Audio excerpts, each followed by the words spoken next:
Hello. Hello. Oh, sa. Hmm. Kardom ho. Pardon.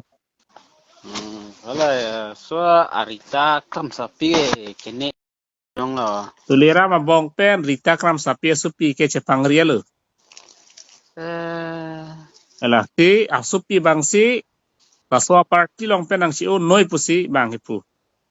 eh Dei. la tulirama abong asupu pen la rita kam sapi supil he. Bong asupo kalau tulira mabong ki bisi dola.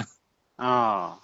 La si La tulirama amua ke bisi delang he. Hala pen se rita kam sapi asupi se chipangril he. nama asupi bang ke Hmm. kene puke hala pilopo Hmm. asupi bang he. Hmm. Asupi bang nang sulok ke la so party pen ci o noi. Ako claim ajar claim non rinoi pusi asupi si ki puke. Hmm. Hmm. Hmm. Kino bo. Oh, sini lah. Masih rato mana so meses ano ten ta pinoy la Ah. de Ah. laket ate tulirama nahang nahang don elo puke Ah. pangriat masih nahang don lo ha Lala.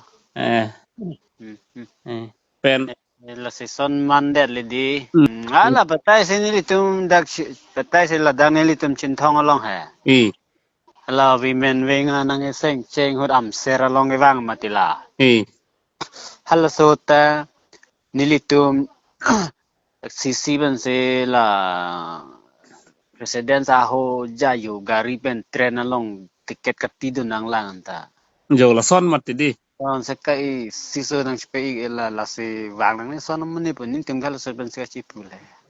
chaw la hanan bang geli tolong pen la pen isi alam ako kachini tunang auto driver tum long pen ta auto tum hanta la PSL pen poisa hai kini pipeda tikti tho ape hindu plop ta Phoke badim da faro hini si jor jor poke la party amnet long he nang nam dum vek nang nang dum vek nang hi pupu poke Kamu bang we kar biatu lah itu.